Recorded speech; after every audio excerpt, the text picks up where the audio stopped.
ಈ ಸ್ಟೋರಿನಲ್ಲಿ ನಂಬಿ ಕೆಟ್ಟವರು ಅಂತಾರಲ್ಲ ಆ ರೀತಿ. ಈಗ ದುಡ್ಡಿದ್ದವರೇನೋ ಹೊರಗಡೆ ಬಂದ್ಬಿಟ್ರು, ಅವರೆಲ್ಲ ಹೊರಗಡೆ ಬರ್ತಾ ಇದ್ದಾರೆ.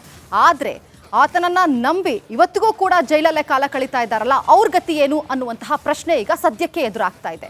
ಮನೆಯಲ್ಲಿ ಕೂಲಿ ಮಾಡಿದ್ರಷ್ಟೇ ಅವತ್ತಿನ ಜೀವನ ನಡೆಯೋದು. ಇನ್ನು ಲಾಯರ್ನ ಇಡಬೇಕು, ಓಡಾಡಬೇಕು, ಇದೆಲ್ಲ ಸಾಧ್ಯವೇ ಇಲ್ಲ. ಆದರೆ ಈಗ ಅವರು ಕಣ್ಣೀರನ್ನ ಹಾಕ್ತಾ ಇದ್ದಾರೆ. ಡಿ ಬಾಸ್ ಬಂದ್ರೇನೆ ನಮಗೆ ಅವರು ಹೊರಗಡೆ ತಂದ್ರೇನೆ ಆಗೋದು ಅನ್ನುವಂತಹ ಅಳಲನ್ನ ವ್ಯಕ್ತಪಡಿಸ್ತಾ ಇದ್ದಾರೆ. ಬನ್ನಿ ನೋಡೋಣ ಹಾಗಾದ್ರೆ ಯಾರವರು ಅಂತ.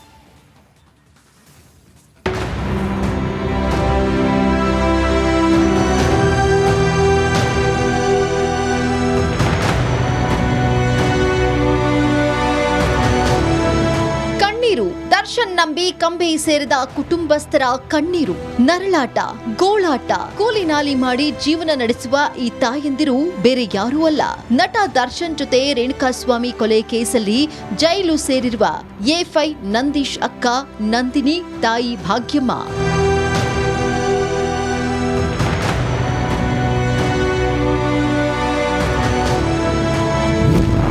ಡಿ ಬಾಸ್ ಜಾಲಿ ಜಾಲಿ, ಎ5 ನಂದೀಶ್ ಖಾಲಿ ಖಾಲಿ.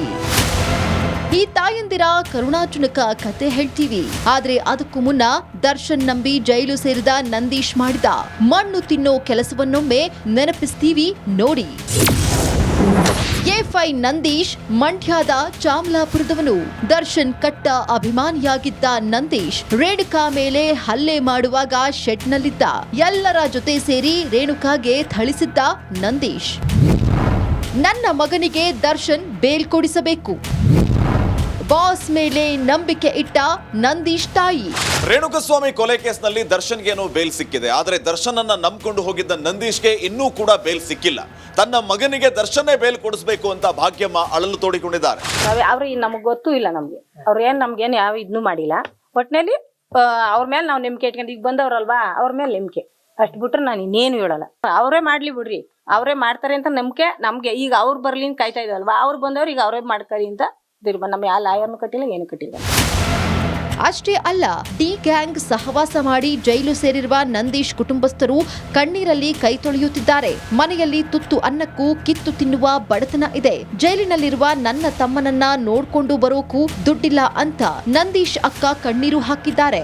ಮಾಡಿದ್ರೆ ತುಂಬಾ ಒಳ್ಳೇದು, ಏಕೆಂದ್ರೆ ಅವ್ರ ವಿಚಾರದಲ್ಲೇ ಆಗಿರೋದ್ರಿಂದ ನಮ್ಗೆ ಆರ್ಥಿಕ ಪರಿಸ್ಥಿತಿನೂ ಕೆಟ್ಟಿರೋದ್ರಿಂದ. ನೋಡೋಣ ಸರ್, ನಮ್ಗೆ ಇನ್ನೂ ಯಾವ್ದು ಗೊತ್ತಿಲ್ಲ ಸರ್. ಅಲ್ಲಿ ಹೋಗಿ ಮಾತಾಡ್ಬೇಕು ಅವನ ಹತ್ರ, ಆಮೇಲೆ ಗೊತ್ತಾಗೋದು ಏನಾಗ್ತಾ ಇದೆ ಅನ್ನೋದು ಗೊತ್ತಿಲ್ಲ ಸರ್.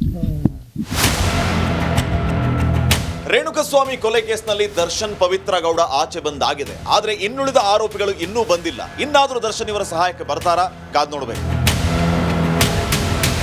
ಆನಂದ್, ರಿಪಬ್ಲಿಕ್ ಕನ್ನಡ, ಮಂಡ್ಯ. ಈ ಸ್ಟೋರಿನಲ್ಲಿ ನಂಬಿ ಕೆಟ್ಟವರು ಅಂತಾರಲ್ಲ ಆ ರೀತಿ. ಈಗ ದುಡ್ಡಿದ್ದವರೇನೋ ಹೊರಗಡೆ ಬಂದ್ಬಿಟ್ರು, ಅವರೆಲ್ಲ ಹೊರಗಡೆ ಬರ್ತಾ ಇದ್ದಾರೆ. ಆದ್ರೆ ಆತನನ್ನ ನಂಬಿ ಇವತ್ತಿಗೂ ಕೂಡ ಜೈಲಲ್ಲೇ ಕಾಲ ಕಳೀತಾ ಇದ್ದಾರಲ್ಲ, ಅವ್ರ ಗತಿ ಏನು ಅನ್ನುವಂತಹ ಪ್ರಶ್ನೆ ಈಗ ಸದ್ಯಕ್ಕೆ ಎದುರಾಗ್ತಾ ಇದೆ. ಮನೆಯಲ್ಲಿ ಕೂಲಿ ಮಾಡಿದ್ರಷ್ಟೇ ಅವತ್ತಿನ ಜೀವನ ನಡೆಯೋದು. ಇನ್ನು ಲಾಯರ್ನ ಇಡಬೇಕು, ಓಡಾಡಬೇಕು, ಇದೆಲ್ಲ ಸಾಧ್ಯವೇ ಇಲ್ಲ. ಆದರೆ ಈಗ ಅವರು ಕಣ್ಣೀರನ್ನ ಹಾಕ್ತಾ ಇದ್ದಾರೆ. ಡಿ ಬಾಸ್ ಬಂದ್ರೇನೆ ನಮಗೆ ಅವರು ಹೊರಗಡೆ ತಂದ್ರೇನೆ ಆಗೋದು ಅನ್ನುವಂತಹ ಅಳಲನ್ನ ವ್ಯಕ್ತಪಡಿಸ್ತಾ ಇದ್ದಾರೆ.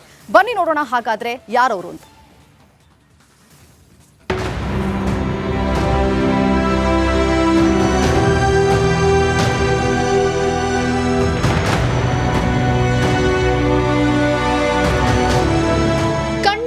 ದರ್ಶನ್ ನಂಬಿ ಕಂಬಿ ಸೇರಿದ ಕುಟುಂಬಸ್ಥರ ಕಣ್ಣೀರು, ನರಳಾಟ, ಗೋಳಾಟ. ಕೂಲಿ ನಾಲಿ ಮಾಡಿ ಜೀವನ ನಡೆಸುವ ಈ ತಾಯಂದಿರು ಬೇರೆ ಯಾರೂ ಅಲ್ಲ.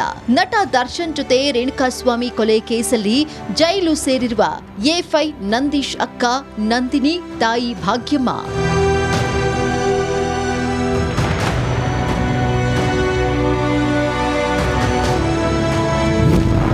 ಡಿ ಬಾಸ್ ಜಾಲಿ ಜಾಲಿ, ಎ5 ನಂದೀಶ್ ಖಾಲಿ ಖಾಲಿ. ಈ ತಾಯಂದಿರ ಕರುಣಾಜನಕ ಕತೆ ಹೇಳ್ತೀವಿ. ಆದ್ರೆ ಅದಕ್ಕೂ ಮುನ್ನ ದರ್ಶನ್ ನಂಬಿ ಜೈಲು ಸೇರಿದ ನಂದೀಶ್ ಮಾಡಿದ ಮಣ್ಣು ತಿನ್ನೋ ಕೆಲಸವನ್ನೊಮ್ಮೆ ನೆನಪಿಸ್ತೀವಿ ನೋಡಿ. ಎ5 ನಂದೀಶ್ ಮಂಡ್ಯದ ಚಾಮಲಾಪುರದವನು. ದರ್ಶನ್ ಕಟ್ಟ ಅಭಿಮಾನಿಯಾಗಿದ್ದ ನಂದೀಶ್ ರೇಣುಕಾ ಮೇಲೆ ಹಲ್ಲೆ ಮಾಡುವಾಗ ಶೆಡ್ನಲ್ಲಿದ್ದ. ಎಲ್ಲರ ಜೊತೆ ಸೇರಿ ರೇಣುಕಾಗೆ ಥಳಿಸಿದ್ದ ನಂದೀಶ್. ನನ್ನ ಮಗನಿಗೆ ದರ್ಶನ್ ಬೇಲ್ ಕೊಡಿಸಬೇಕು. ಬಾಸ್ ಮೇಲೆ ನಂಬಿಕೆ ಇಟ್ಟ ನಂದೀಶ್ ತಾಯಿ. ರೇಣುಕಸ್ವಾಮಿ ಕೊಲೆ ಕೇಸ್ನಲ್ಲಿ ದರ್ಶನ್ಗೇನೋ ಬೇಲ್ ಸಿಕ್ಕಿದೆ. ಆದರೆ ದರ್ಶನ್ ಅನ್ನ ನಂಬಿಕೊಂಡು ಹೋಗಿದ್ದ ನಂದೀಶ್ಗೆ ಇನ್ನೂ ಕೂಡ ಬೇಲ್ ಸಿಕ್ಕಿಲ್ಲ. ತನ್ನ ಮಗನಿಗೆ ದರ್ಶನ್ನೇ ಬೇಲ್ ಕೊಡಿಸಬೇಕು ಅಂತ ಭಾಗ್ಯಮ್ಮ ಅಳಲು ತೋಡಿಕೊಂಡಿದ್ದಾರೆ. ಅವ್ರಿಗೆ ನಮಗೆ ಗೊತ್ತೂ ಇಲ್ಲ, ನಮ್ಗೆ ಅವ್ರೇನ್ ನಮ್ಗೇನು ಯಾವ ಇದನ್ನು ಮಾಡಿಲ್ಲ. ಒಟ್ಟಿನಲ್ಲಿ ಅವ್ರ ಮೇಲೆ ನಾವು ನಂಬಿಕೆ ಇಟ್ಕೊಂಡು ಈಗ ಬಂದವ್ರಲ್ವಾ, ಅವ್ರ ಮೇಲೆ ನಂಬಿಕೆ ಅಷ್ಟು ಬಿಟ್ರೆ ನಾನು ಇನ್ನೇನು ಹೇಳಲ್ಲ. ಅವರೇ ಮಾಡ್ಲಿ ಬಿಡ್ರಿ, ಅವರೇ ಮಾಡ್ತಾರೆ ಅಂತ ನಂಬಿಕೆ ನಮ್ಗೆ. ಈಗ ಅವ್ರು ಬರ್ಲಿ ಅಂತ ಕಾಯ್ತಾ ಇದ್ವಲ್ವಾ, ಅವ್ರು ಬಂದವ್ರು ಈಗ ಅವರೇ ಮಾಡ್ತಾರೆ ಅಂತ ನಮ್ಮ ಯಾವ ಲಾಯರ್ನು ಕಟ್ಟಿಲ್ಲ, ಏನು ಕಟ್ಟಿಲ್ಲ.